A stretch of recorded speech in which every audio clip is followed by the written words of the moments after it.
irmãos, obrigado por estarmos juntos, irmãs também que estejam aí.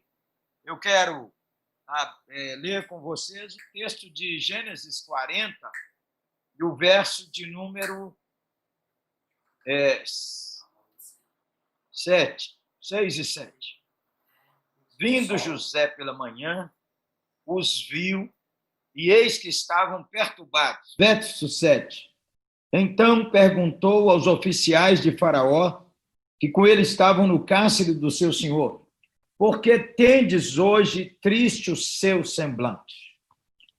Ó Senhor Jesus, abençoa os nossos pastores e líderes. Em nome de Jesus, amém. Queridos irmãos, aqui a gente tem a história que lembramos. José foi jogado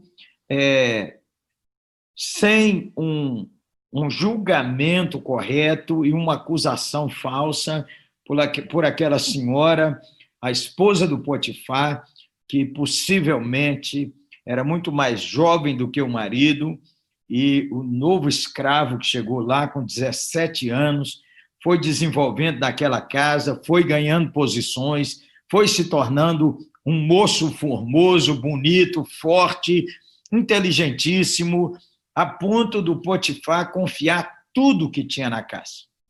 Aquela dona pôs os olhos nele e quis ter um caso com ele.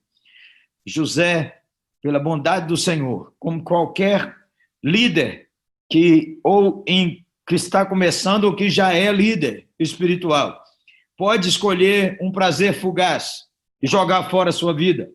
José poderia ter jogado fora a sua vida, poderia ter se tornado por um dia ou dois o amante daquela dona, ou por uma semana, ou por um ano, ou sei lá quantos anos, mas teria jogado sua vida fora. Um momento de prazer, meu pastor, não vale seu ministério.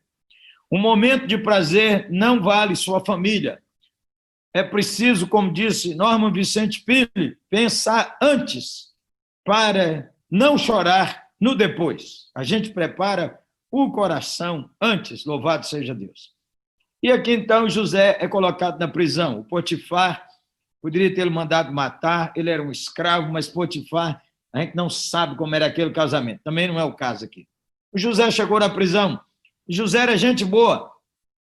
José estava com o coração pronto a servir, independente do lugar onde ele está. José chega e começa a ajudar o carcereiro na prisão. A prisão é de colarinho branco, mas é prisão. Além disso, nós estamos no Egito Antigo. Não se esqueça disso.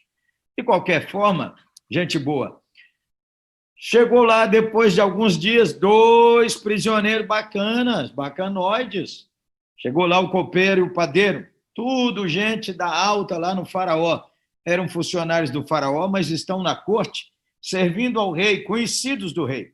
Bem, nós não sabemos como é que eles irritaram o Faraó, não é? O grande governante do Egito. O fato é que chegaram na prisão, estão ali, José lidando com a prisão, lavando as latrinas da prisão, varrendo a prisão, cuidando todo dia. Olá, gente boa, como vai você? Beleza? À noite aí, como é que foi? E um dia o José observa, diz a palavra do Senhor, 4 palavras que eu quero deixar com você, meu pastor. José os viu. Eles tiveram, você e eu lembramos, teve aqueles 2 sonhos. O sonho do copeiro de esmagar os 3 cachos de uva e pôr no cálice e o faraó beber. O sonho do padeiro de ver as aves comendo os pães na sua cabeça, 3 pães. Mas a Bíblia diz que eles estavam, que José os viu. E diz a Bíblia que José os observou, e que José perguntou, e que José propôs uma solução. Veja você que coisa extraordinária. José os viu, José os observou, José perguntou, José propôs soluções. Você e eu sabemos que as soluções mais extraordinárias e mais brutais do nosso ministério, elas vêm da graça do Senhor. Ele pode usar todas as ferramentas da graça comum, e ele é o Deus que nos deu o Espírito Santo, que move o nosso coração, e Deus nos ilumina com ideias sobrenaturais, revelações extraordinárias, percepções maravilhosos. Irmãos, e vocês, então, lembrando a história, José falou com o copeiro, ô, sustância, lembra de mim, porque eu fui jogado aqui de um modo covarde. Bom, 3 dias antes do aniversário do faraó, as duas coisas aconteceram. José disse que o copeiro seria restaurado e o copeiro restaurado. Mas a palavra do Senhor diz que o copeiro se esqueceu de José. Tem gente que se esquece como a gente o ajudou. Se a gente não amargurar, a gente vai aguardar Deus agir em nosso favor. Louvado seja o Senhor. Bem, você conhece a história e você se lembra dela. Louvado seja Deus. Então, em tempos de pandemia, essas 4 coisas eu quero sugerir a você, meu santo varão. Tempos de dificuldade naquela prisão, tempos de desconexão, tempos em que José foi jogado numa situação que ele estava numa situação boa e, de repente, ele está lá naquela prisão. Mas chegaram aqueles bacanas. Olha, ver, observar, perguntar, propor. 4 verbos que eu quero deixar com você aí. José os viu. Irmãos, jogados na diáspora digital, por causa do coronavírus, é preciso que, na graça de Deus, possamos perceber, ter visão, ver a visão de como você está enxergando este tempo, define como será a sua jornada, define como serão nossos próximos passos. Pode ter uma visão altamente negativa ou uma visão de murmuração, de reclamação, de achar só o juízo de Deus e só condenação e as dificuldades que a igreja foi dada a pastores que nunca mexeram com o mundo digital e foram jogados, todos nós, na diáspora digital. A visão. José os viu. A visão pode nos levar a coisas extraordinárias, como aconteceu com José, porque viu aqueles homens de semblante triste, a jornada em relação a ser o homem mais importante do Egito começou ali. Veja o que Deus está colocando ao seu redor, onde você está, na cidade, no bairro, na igreja. Pede a Deus, abre os meus olhos, abre os meus olhos. José viu. Segundo a Bíblia diz assim, José observou. Na minha tradução diz notou. Na outra tradução que eu tenho aqui do meu lado, diz assim, ele percebeu que estavam abatidos.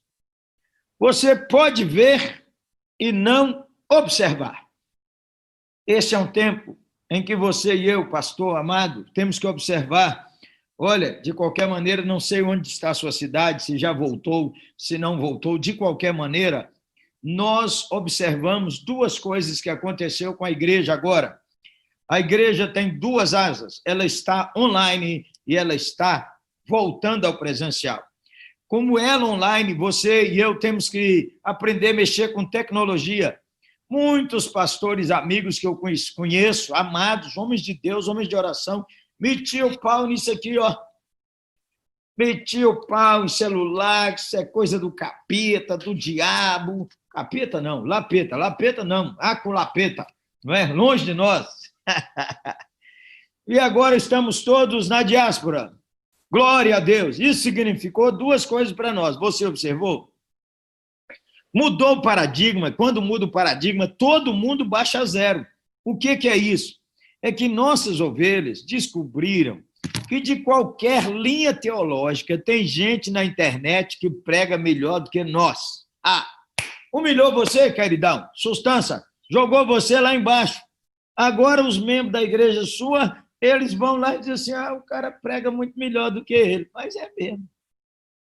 E daí? E daí é o seguinte, varão, você tem que observar que agora é o tempo do pastoreio no atacado e o pastoreio a granel. Você e eu temos que desenvolver essas 2 asas na igreja. Outra coisa, seu ministério ampliou. E se ele não ampliou ainda, você precisa ampliá-lo. Porque toda igreja é local, ela é global e local. Não interessa quantos membros tem. Aqui na rede, você pode atingir vários países do mundo de língua portuguesa. E se você fala espanhol ou inglês, aí você passou na frente de nós tudo. Observe esse tempo. Observe as oportunidades. Há uma colheita maravilhosa. Diz a palavra do Senhor que cada estação tem uma colheita. Peçamos a Deus que não percamos a colheita. Observe também, gente boa, que nós temos duas tensões. Primeiro, as crianças. As crianças estão já aqui na nossa região, Minas Gerais, Belo Horizonte, 5 meses sem escola, 5 meses proibidas de ir cultuar na comunhão da igreja. Muitos pais têm zelo, ensinam a palavra às crianças, mas muitos pais estão levando as crianças para passear. Você e eu sabemos, depois de 21 dias, 30 dias, a gente adquire um hábito. As crianças estão crescendo desconectadas com o ambiente da fé. Sua igreja conseguiu fazer algum trabalho online de evangelização, de contato com as crianças, com coisa boa para as crianças? Há muita coisa boa que a gente tem na rede, mas nós temos que olhar esse aspecto. Segundo aspecto, os idosos. Os idosos foram colocados acima de 60 anos no grupo de risco, e aí a coisa, televisão, você mesmo e eu pregamos, fica em casa, cuidado com o coronga está vindo, e aí o medo brutal, Zé, que entrou na cabeça de todo mundo. Então, nós temos que observar que proposta precisamos de que situação, qual a condição que está a sua igreja, para que você possa ir para o próximo passo. Notar, observar, perguntar. José os perguntou, o que aconteceu aí? Olha bem, Deus que revela sonhos não tira da gente a responsabilidade de trabalhar e de usar cuca. Perguntou, relacionamento, chegar junto. Esse aparelho aqui, meu santo varão e minha santa irmã, você pode usar o WhatsApp, você faz live, você pode fazer visita em vídeo, aleluia. Perguntar. Olha, a juventude tem dicas para dar, os casais jovens, outros irmãos de outras igrejas, aí na nossa igreja de Deus no Brasil, tem os caras de leão, os gadita, os caras que brutais, criativos. Tenha humildade de perguntar e não tenha medo de Ctrl+C, Ctrl+V. O cara está fazendo bem, dá um adaptation aí, menino, e vai adiante. Faça seu ministério florescer com a bondade do Senhor. Notar, observar, perguntar. Pergunte às suas ovelhas quais são as necessidades, pergunte aos seus colegas, pergunte aos seus amigos o que eles estão fazendo aí, como é que a vida está indo aí, gente boa, como é que você está conseguindo evangelizar, como é que você está conseguindo colher, como é que está cuidando disso, pergunte. Perguntar não tira pedaço, não há perguntas erradas, nem perguntas idiotas. A resposta pode ser até errada ou idiota, mas perguntar não tem nada disso. Perguntou José, o que tendes? Gente boa, olhe suas ovelhas, ligue para elas, converse com sua liderança, pergunte a seus líderes, pergunte de outras denominações, pergunte. Só aprende quem sabe perguntar. Amém, irmão? E em quarto lugar, notar, observar, perguntar, propor. José, então, diz, fala aí, gente boa. Falaram do sonho. Naquele tempo, havia manuais para interpretar sonho, mas José não os tinha. Era comum no Egito perceber que eles acreditavam que os deuses falavam por sonhos. E José, Então, você conhece o texto da eterna palavra, é livro exponencial. E aí José disse, pertencem a Deus. A glória seja dada na nossa vida a quem recebe a glória, o Senhor Jesus. Não bata no peito dizendo, se não fosse eu, quem é você, Zé? Quem é você? Você é só barro, você e eu. A palavra de Deus diz que nós somos pó falante. Deus seja louvado, que ainda bem que nosso lugar não é aqui. Nós somos aqui apenas viajantes passageiros. No hotel da vida, passamos por algum tempo, que nosso lugar definitivo é na glória. Aspiramos viver na presença do Senhor para sempre, e então aguardamos esse dia, quando os que nós mais amamos reencontraremos. Louvado seja nosso Senhor Jesus. Então, varão, irmã, notar, observar, perguntar, propor. Deus falou o coração de José, e José propôs uma resposta. A resposta agradou ao copeiro, mas não agradou ao padeiro. Toda vez que você prega o evangelho, você ministra graça e juízo. Toda vez que você prega o evangelho, você endurece alguns e quebranta outros. Isso é uma obra não sua, mas é uma obra do Espírito, porque nenhum pregador consegue quebrantar coração. Isso é obra do Deus vivo e verdadeiro. Se o Espírito não tocar, nosso ministério não vai adiante. Propôs uma direção, e pela bondade do Senhor, era Deus que estava no controle, vitória para um e para o outro o juízo. Para José, vitória sempre, porque foi honesto com o que Deus falou. Nesses tempos de pandemia, varão de Deus e santa irmã, precisamos propor aquilo que vai abençoar muita gente. A mesma coisa que vai abençoar alguns, não será bênção para outros. Mas paciência, parte da tarefa da liderança é levar chicotada, menina, é ter o lombo duro, entendeu? Você precisa endurecer mais, você não está muito devagar, reclamando que o povo está batendo, não, o cara tem que ser couro de jacaré, Zé.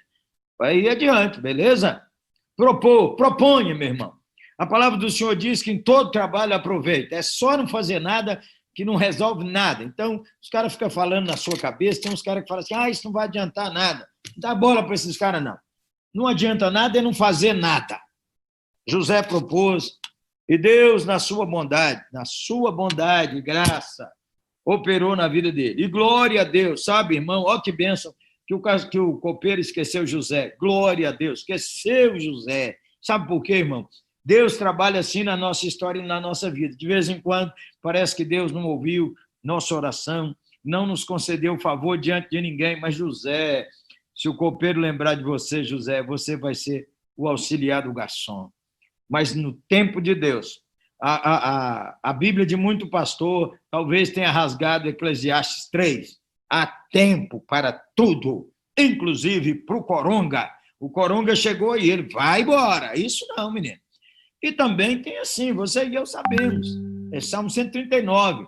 Quem é que Deus vai chamar na época do coronga? Eu não sei, nós estamos orando muito, e você também, para que Deus guarde nossas ovelhas, e nós também, que a gente passe esse tempo, que as vacinas cheguem, que os que estão no cesto aí sejam curados, que os remédios que estão sendo usados, substância neles, glória seja a Deus, mas Deus tem o tempo certo. Ei, Faraó, você vai ter um sonho, aquelas vacas magras, as gordas, todo ministro da economia de todo o país sabe isso, menino. E é o tempo de Deus, chamar José e colocar José como uma pessoa mais importante do Egito. Não tenha angústia nesse tempo, continue com o Senhor, porque o melhor do Senhor está a caminho. O melhor do Senhor é o Senhor Jesus. O melhor do Senhor é a vida no Espírito. O melhor do Senhor é o novo céu e a nova terra onde habita a justiça. O melhor do Senhor é a ressurreição dos mortos, que nós vamos estar agarrados nela lá, louvado seja nosso Senhor.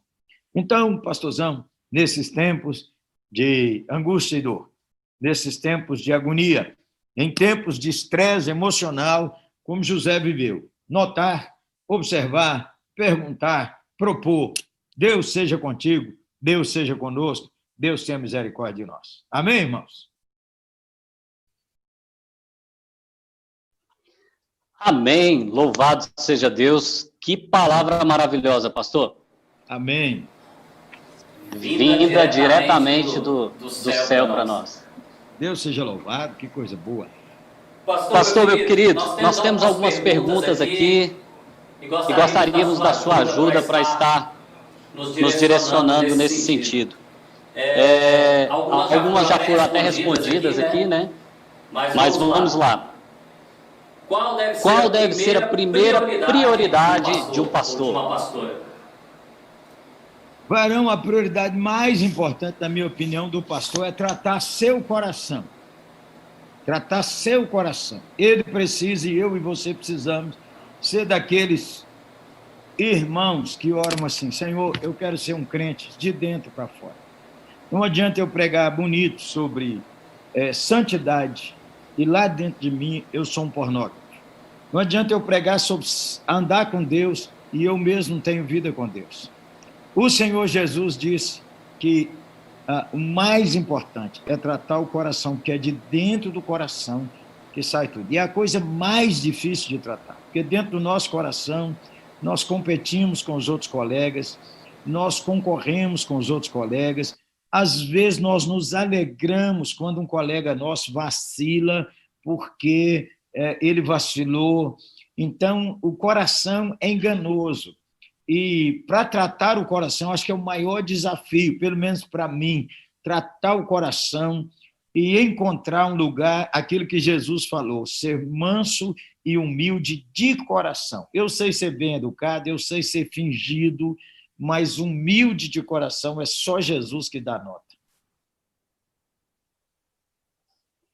Amém. É verdade, nosso coração muitas vezes é enganoso, né, pastor? E o mal provém muitas vezes do nosso próprio coração, dos nossos desejos e as nossas vontades. Uma segunda pergunta: como conciliar a liderança cristã e a vida familiar? Varão, esse é um desafio muito grande para nós, né? Porque a igreja é uma família e nós temos uma família de sangue. Mas Nosso Senhor pôs na boca, na pena do Paulo, a palavra que diz que se alguém não cuida dos seus, é pior dos que o descrente está negando a fé.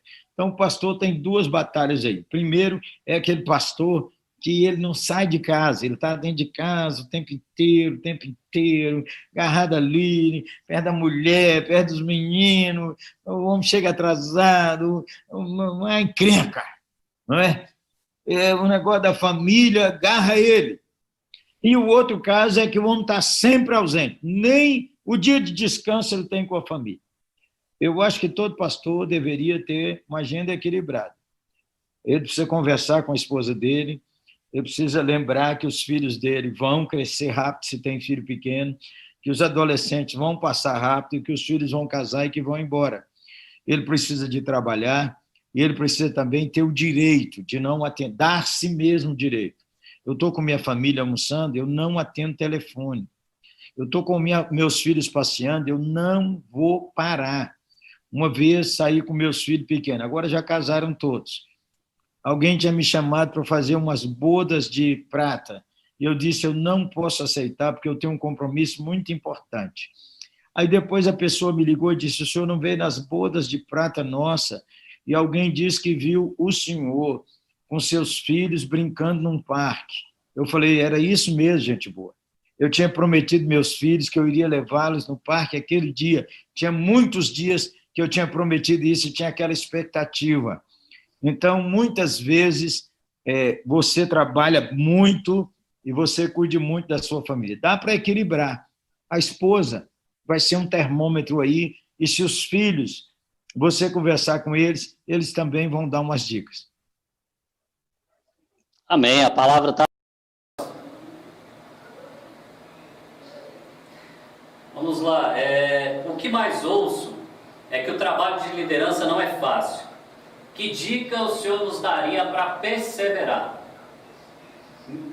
Um dos meus filhos, o meu mais velho, Jeremias Júnior, hoje mora no Canadá, estava lá estudando E a minha primeira esposa, né, Ana Maria, era professora de inglês e português. Então, tinha um exercício de português, aqueles negócios lá das palavras proparoxítonas, oxítonas, aquele negócio enrolado para mim, varão.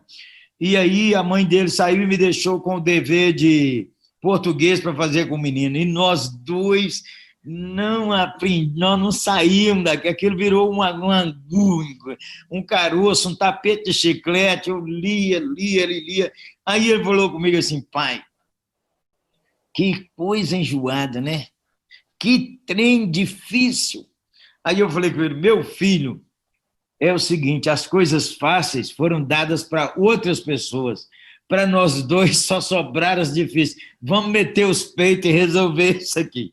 Então, pastor, é parte do ônus da liderança que você passa, cara. Você não quer passar isso? Sai.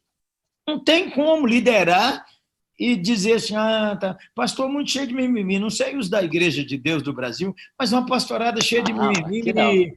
Não, quando eles reúnem, eles só queixam um com o outro. Que está muito difícil. Aí é presbítero, é diácono, como é que é? A liderança leiga. Aqui nós temos os diáconos, depois os evangelistas e os pastores e os bispos. Então aí, o pastor ou o diácono, o povo fica assim: pois ninguém apoia, ninguém quer ir na reunião de oração. Cara do céu, para com isso, pelo amor de Deus. Entendeu? Muda, outra estratégia, outro jeito. É parte da liderança. O cara fala assim: estão me criticando. Ué, você está na liderança e não quer ser criticado? Então você escolheu o lugar errado, Zé. Parte do currículo da liderança é receber crítica. Ô Paulo, uma vez um irmão aqui falou comigo assim: pastor, eu quero ser eleito diácono, o senhor conta comigo, eu sou pau para toda obra. Eu falei: aqui na nossa igreja não serve, Zé, pau para toda obra não serve, aqui só serve obra para todo pau, entendeu? Continua, o cara apanha e continua. Então, a primeira coisa, né, eu acho que o pastor devia calibrar a cabeça dele. Qualquer líder das Escrituras recebeu oposição, o trabalho, os inimigos de fora. Você sempre tem os inimigos de fora e tem os inimigos de dentro. Você, muitas vezes, tem os colegas que apoiam, tem os colegas que criticam. Você, muitas vezes, tem aquela sensação que parece que nada, absolutamente nada está rompendo e que na outra igreja é mais fácil. Persevere no que Deus te deu. Então, a primeira coisa é: mantenha sua vida de oração. Mantenha sua leitura da Escritura. Toda vez que a gente tira os olhos do Senhor, o fardo fica mais pesado. O trabalho fica mais difícil. Toda vez que a gente começa a andar na carne, falta óleo. Quando falta óleo, a engrenagem não anda. Precisa ter óleo aí, óleo do Espírito. Óleo da presença do Espírito. Então, de vez em quando o negócio estiver muito pesado, você para um dia, tira um dia para orar. Tira um dia para orar, um dia. Daqui a pouco eu posso dar uma dica sobre como é que você passa um dia em oração, mas você sabe, a igreja de Deus, cara. Você é igreja dos fracos, a igreja de Deus, a sustância, olha que brutal. Brutal, menino. Que dicas E para perseverar, Paulo, a gente precisa de ter amigos que nos encorajam, amigos que nos fortalecem. Às vezes o pastor é muito solitário e ele também é muito arrogante, ele não tem coragem de ligar para ninguém, o evangelista, o diácono, o bispo. Ele não tem coragem de abrir o coração e dizer que ele é fraco, ele é barro, ele é pó, ele precisa de apoio. Então, essa ação de fariseu, de achar que a gente é melhor, se não tiver coragem de ligar ninguém para sua denominação, liga para o cara de outra denominação, Zé. Fala com ele: irmão, ou às vezes, no tempo da pandemia foi brutal, Zé. Brutal, março e abril, horroroso. Entendeu? Eu fiquei em pânico uns dias, Zé. Aí, onde é que está a igreja? Como é que vai ser a arrecadação? Cadê nós trancamos tudo. Como é que vai ser os crentes? Os crentes foram para... Aí um dos nossos pastores brincou comigo, ele passou num lugar aí, fotografou uma parede, uma grafitagem, mandou para mim. Lá estava escrito assim: ninguém vê sua live, nem sua mulher.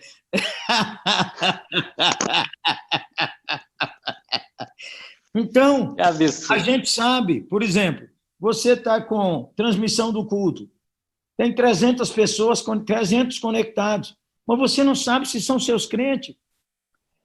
Você não sabe quanto tempo eles ficaram. Cadê esse povo? Então, tudo isso veio assim. Aí, sabe de uma coisa? Eu falei, vou ligar para uns amigos. Liguei para uns amigos. Depois, varão, eu estava tão aflito, falei, sabe de uma coisa? Eu vou no meu médico. Fui no meu médico, falei, Zé, minha cabeça está pirando, você me ajuda aí, ó. Preciso de umas vitaminas, eu preciso dormir, não estava nem dormindo. Aí foi sustância. Quer dizer, a gente procura apoio, não é desdor nenhum. E o médico era da nossa igreja. Aquilo, em vez de me diminuir, ele falou comigo, pastor, eu admiro o senhor, porque o senhor é o seguinte, tem que resolver, vamos encarar. É assim. Muito bom, pastor. O senhor já matou aqui 2 perguntas com essa fala. Que uma delas é, às vezes, o medo, o receio de pedir ajuda, né? E a outra é que, às vezes, o pastor está tão acostumado a se doar, a dar, né? Que tem medo, tem receio de receber, não quer receber. E nós precisamos, sim, como pastores, estar se unindo, né? Buscando ajuda com outros colegas do pastoreio, para poder estar se fortalecendo. O que você está fazendo aqui, que vocês fazem aí, é uma oportunidade linda. Oportunidade da gente conversar um pouco. Mas a gente precisa cultivar amigos. Eu tenho uns amigos... Amigos. Eu tenho amigos que eu dei a eles a liberdade de perguntar tudo sobre minha vida.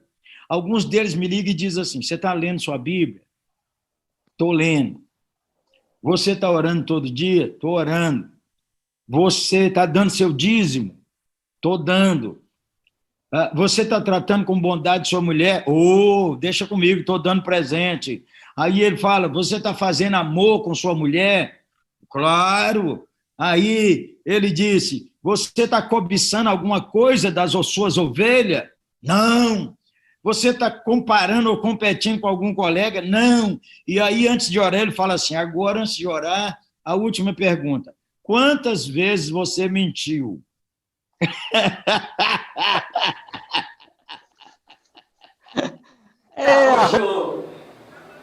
Mas é o seguinte, a gente vai lavando a alma, não é? Vai lavando a alma para poder viver diante do Senhor. Não é porque você tem posição de bispo, apóstolo, pastor, diácono, que você deixou de ser pó. Você ainda é ovelha. Você continua sendo ovelha. A ovelha tem 3 características. Primeiro, a ovelha não consegue andar sozinha. Ela precisa de pastor para cuidar, para orientar. E mesmo o pastor, ele não pode andar sozinho. Segundo, a ovelha tem a característica de dispersar fácil, inclusive o que está na função de pastor. Dispersa, anda errante, vai atrás de uma heresia, vai atrás de uma ideia nova para ter sucesso a qualquer preço. Precisa de calibragem, voltar para as Escrituras. E uma ovelha não consegue se resgatar sozinha. Se o pastor não procurar... Varão, eu estava contando para você, naqueles dias ali de abril foi brutal para mim, eu tenho 65 anos, os médicos da igreja me ligavam dizendo, risco, o coronga está chegando, risco, coronga. Menino, o coronga é o apelido que eu pus no bicho. Então, varão, eu fiquei tão tenso. Eu liguei para um psiquiatra, meu amigo, ele não me atendeu, cara. Aí eu estava aqui um sábado, assim, eu tinha que pregar domingo. Pensa num cara com angústia dentro da alma. Minha mulher perguntou para mim, meu bem, você está inseguro para pregar? Eu falei, não sei não, menina, eu tô ruim. Aí, varão, meu telefone tocou, um amigo do Rio de Janeiro ligou para mim, um pastor batista. Olha que bênção. Um pastor, Ailton, muitos meses que eu não conversava com ele. Conversei com ele antes da pandemia, aliás. Aí ele me ligou e disse, Geré, eu sonhei contigo, cara. E eu falei, eu vou ligar para ele. Eu falei, cara, quando Deus responde a oração da gente, ele faz até Batista sonhar. É brutal. O cara sonhou e me ligou, foi top demais. Então, meu pastor, em nome de Jesus, não fica com medo, não. É ficar com aquele negócio assim, se eu contar, o cara contar para os outros, é o cara que não presta. Se você abrir o coração e o cara contar para outro, ele é que é o cara ruim, não é você. E deixa o Senhor te defender. Amém. Pastor, uma das imagens mais impactantes para mim nessa pandemia foi uma foto que eu tirei do nosso Bispo Silvio aqui na nossa igreja local, em que ele estava pregando, olhando para a câmera e não tinha ninguém sentado nos bancos. Aquilo para mim foi realmente impactante. Acompanhar a evolução da juventude e ser uma igreja atrativa, sem perder a essência do Evangelho. Varão, aí você colocou três coisas. Primeiro, uma igreja atrativa, sem perder a essência. Aqui na nossa igreja, Oitava Presbiteriana de Belo Horizonte, a gente tem uma visão que tem 5 palavras. A visão diz qual é o propósito, o que nós queremos ser. Então, uma igreja bíblica, contemporânea, acolhedora de pessoas, presente na cidade e parceira na evangelização do mundo. Uma igreja bíblica e contemporânea. Nós podemos mudar o método, mas se nós somos bíblicos, nós estamos seguros. Estamos seguros. Veja você, alguns irmãos, eu não estou defendendo, não, estou ilustrando. Alguns irmãos pintaram a igreja de preto. Antes da pandemia, muitos dos irmãos meteram pau, esculhambaram. Agora tem que pintar de preto. Por quê? Ou então pôr um pano verde para poder transmitir. Porque transmissão é som e luz.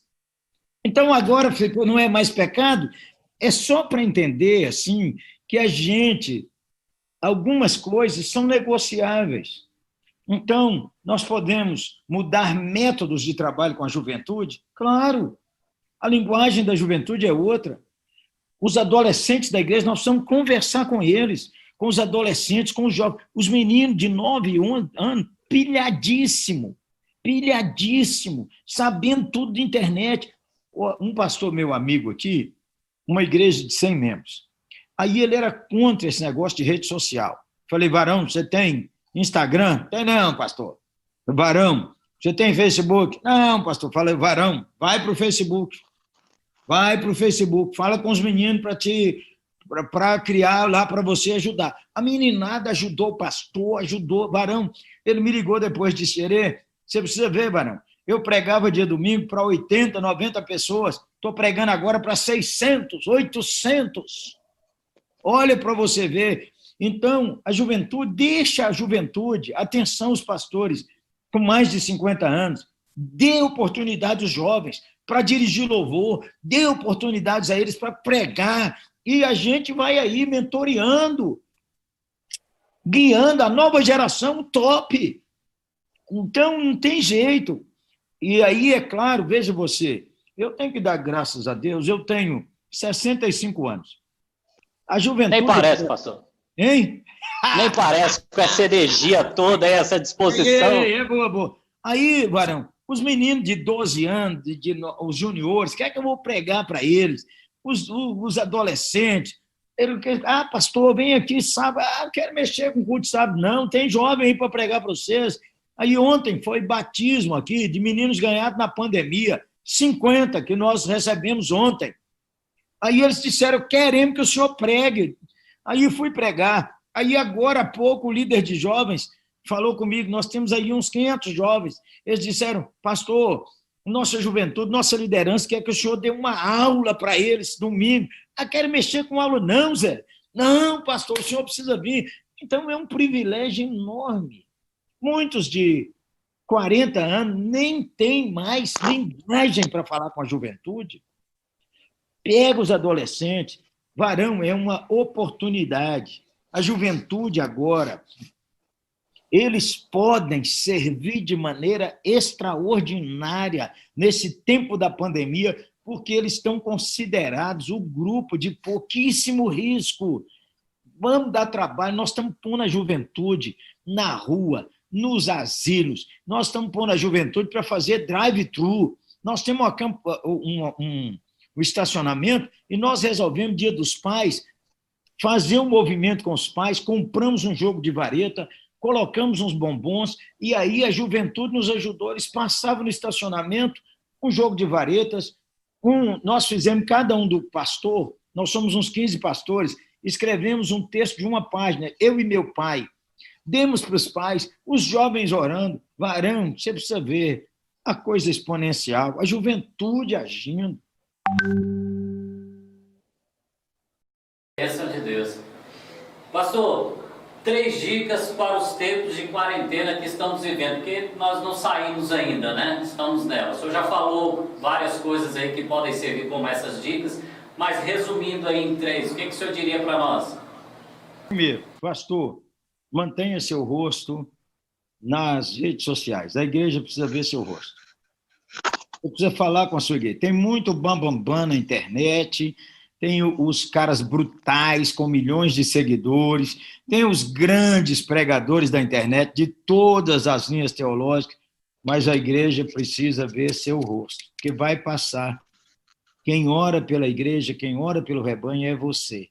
E a igreja precisa ver seu rosto. E eu quero falar, se algum membro estiver ouvindo, mas se não, pastor, você fale, irmão, não canibalize sua igreja. Não, você pode ir onde quiser, mas fica agarrado conosco. Então, essa é a primeira coisa, mostre o seu rosto. Segundo, não descuide do que você recuperou. Como ficamos presos em casa, voltamos a orar e a orar com a família. Não perca isso. Finalmente, quem pastoreia mesmo a igreja é o Senhor Jesus. Mantenha a vida de oração com a sua mulher que você recuperou. Se não recuperou, está atrasado, Zé. E com a sua família. É na oração que nós guardamos o rebanho diante do Senhor. E a terceira dica, na quarentena, encoraje seus crentes, dê dicas para eles, como eles podem evangelizar. Em vez dos crentes ficar aí só na rede social, metendo pau no governo, conversando fiado, briga de crente, TTT. Ó, irmão, escreve um versículo, ponha lá a sua família e diz, isso é que é família, isso você está defendendo, a família heterossexual, a família que Deus criou. Você precisa falar, Jesus é o caminho, a verdade e a vida. Você, nessa hora, dá uma quarta coisa, precisa ser solidário. Solidário. Às vezes, irmão, a gente que é pastor ganhou o presente, talvez os diáconos também. Talvez os diáconos também tenham ganhado alguma coisa. Mas, olha, o pastor não deu nada para ninguém, cara. Que isso, cara? Nada. Precisa ser solidário. Precisa expressar amor, afeto. É uma coisa simples. Ontem, varão, se você puder dar um testemunho, um amigo... Fica à vontade, pastor. Um amigo que é um psiquiatra famoso na cidade, é de outra igreja, mandou para mim uma foto dizendo, ó, o que eu estou comendo? Era um biscoito frito, sabe aqueles biscoitos que a avó da gente fazia? Biscoito frito de sustância. Eu falei assim, isso aí é raiz, cara. Eu sou de Janaúba, sertão de Minas. Eu falei, isso aí é raiz, varão, lá da minha cidade. Menino. Aí ele falou, me manda seu endereço.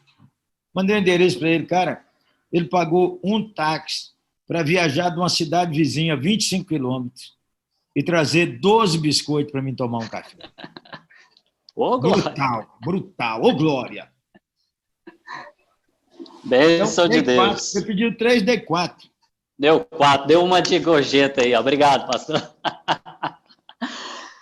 3 dicas para os... Pós-pandemia, diante dos problemas que podemos enfrentar, né? Já visualizando à frente, né? Ei, menina linda. Minha esposa chegou aqui. Te abençoe. Pastorzão, o diaconão, né? Estevão, brutal. Ô, Paulo, primeiro, tem que investir no online. Tem que investir no online. O pastor mesmo depois da pandemia, varão ganhou um espaço. Ganhou um espaço, não pode perder. Toda liderança precisa melhorar, treinar. Olha, nós vamos ter agora um missionário diferente. Qual é o missionário? O missionário digital. o cara que pode nos ajudar a chegar em Portugal, Angola, pode chegar no mundo inteiro. Então, precisa investir no online, precisa estudar sobre o online, precisa colocar dinheiro para impulsionar as redes sociais, precisa investir. Melhorar, pegar esse povo top aí da sua igreja, que entende de filmagem, de tudo, chama, dá um seminário, instrui, faz vídeos ensinando o cara como é que faz vídeo. Vocês são top, estão aí, olha, você está online aí, brutal, Zé. Então, precisa investir no online. Essa é a primeira dica. A segunda dica, nós temos que replantar a igreja. A igreja não vai voltar assim, não. Há muito medo no coração dos crentes, há muito medo na sociedade, há muito medo do ajuntamento. Outra coisa, nós temos aqui um auditório que nós temos 800 lugares. Aí, varão, nós só podemos reunir 200 pessoas.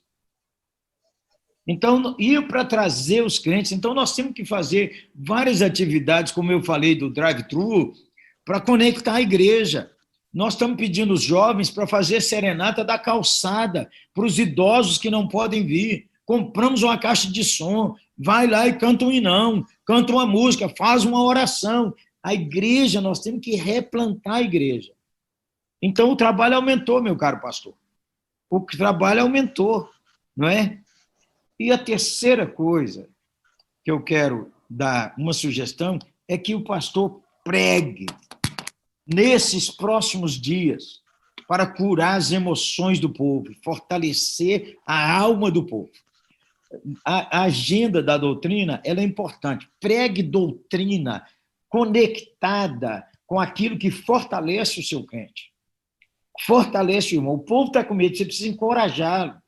O povo está inseguro, você precisa encorajá-lo. O povo tem essa tensão com o dinheiro, o que vai acontecer, o mercado, tudo que ele escuta é para dar medo. Então, nós temos que pregar que Deus é o Deus do sobrenatural, ele ainda provê de modo sobrenatural, ele é o Deus exponencial. Encorajar seu povo com a palavra da vida, e não ficar murcho, dizendo, está difícil, está difícil, está difícil. Está difícil, vai ficar mais difícil. Né?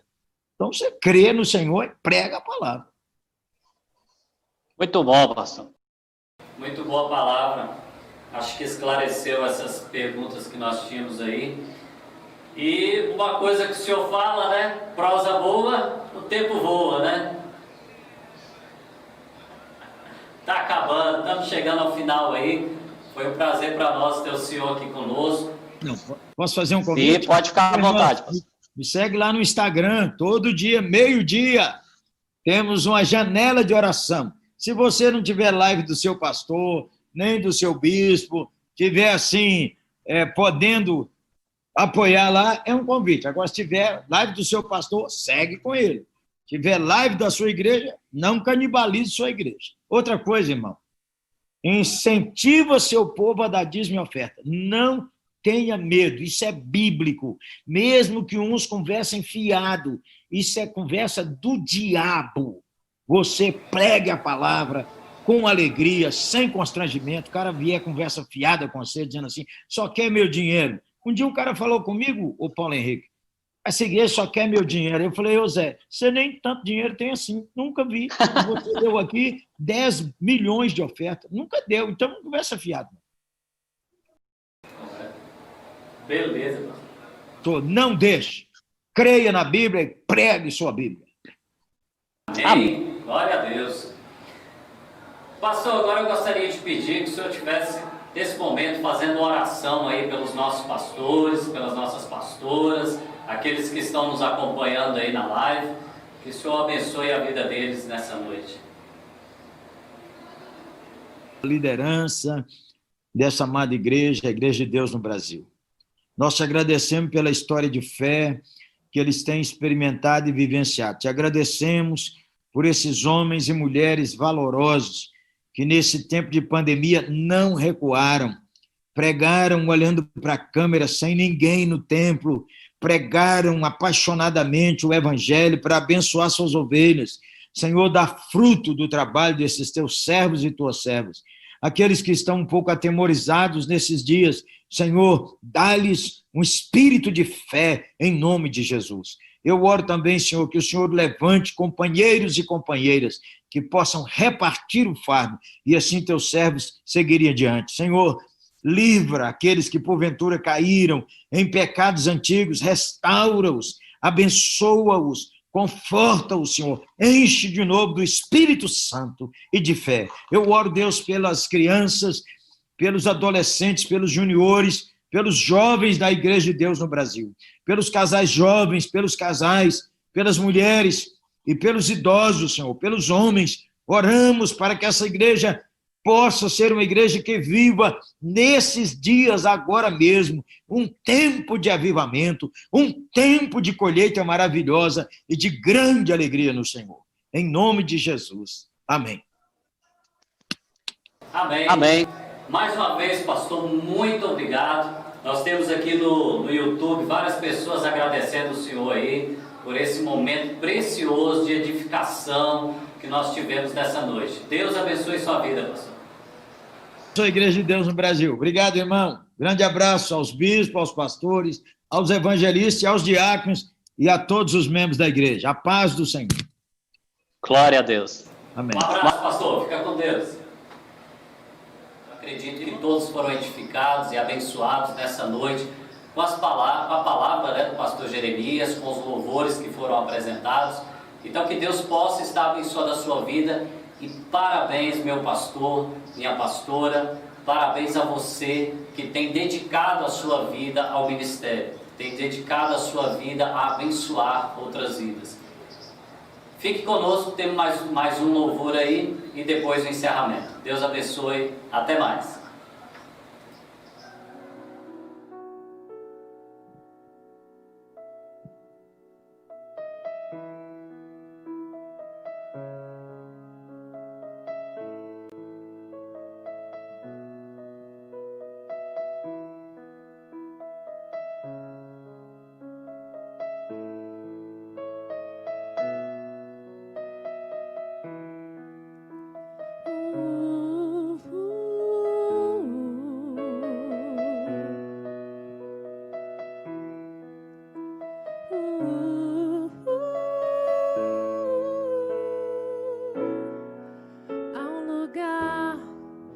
Chegar a uma ponte que te levará pro outro lado. Há um sonho, uma voz dizendo: os teus sonhos também são meus. Vou te levar, te conduzir, e quando você alcançar, saberás que em todo tempo eu estive ao teu lado. Os teus sonhos são meus, teus problemas são meus, tua vida também é minha vida. Eu de ti cuidarei, nunca te deixarei. Os teus sonhos eu realizarei. Vou te levar, te conduzir, e quando você alcançar, saberás que em todo tempo eu estive ao teu lado. Os teus sonhos são meus, os problemas são meus, tua vida também é minha vida. Eu de ti cuidarei, nunca te deixarei. Os teus sonhos eu realizarei. Vou te levar, te conduzir, e quando você alcançar, saberás que em todo tempo eu estive ao teu lado.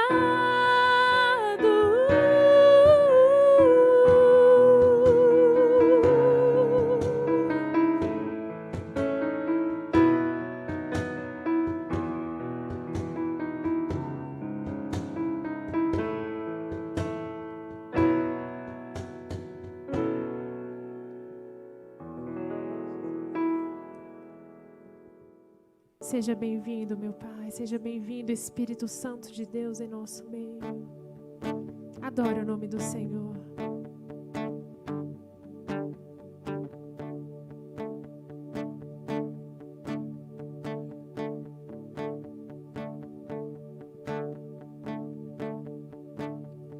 Vem, esta é a hora da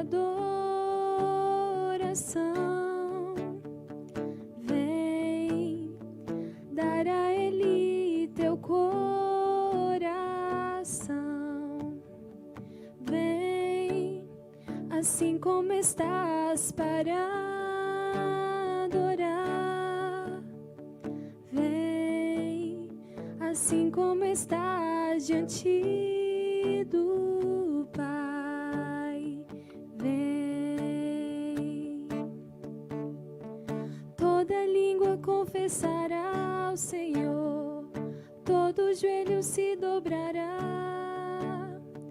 mas aquele que a ti escolher o tesouro maior terá. Vem, esta é a hora da adoração. Vem, dar a Ele teu coração. Vem, assim como estás para adorar.